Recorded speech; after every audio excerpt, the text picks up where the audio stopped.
What are your streaming goals for this year? Streaming goals this year, unang-una, to build my community. Yun yung Okay. unang-una. Magkaroon ng relevance sa Mm. buhay nila in the mobile gaming aspect Okay. or in the mobile area. Kasi Okay. ito naman yung pinaka kumbaga masasabi ko na I have grasp of it.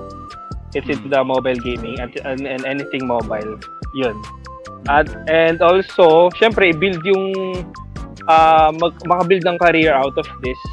Okay. Also, to be a talent. Mm. Syempre, ng Amplify. Yes, sir. Mananood yung mga classmates natin, baka sabihin nila, ibang company.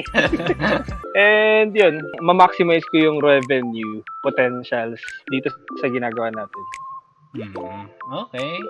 So, Give me yun. money. Okay.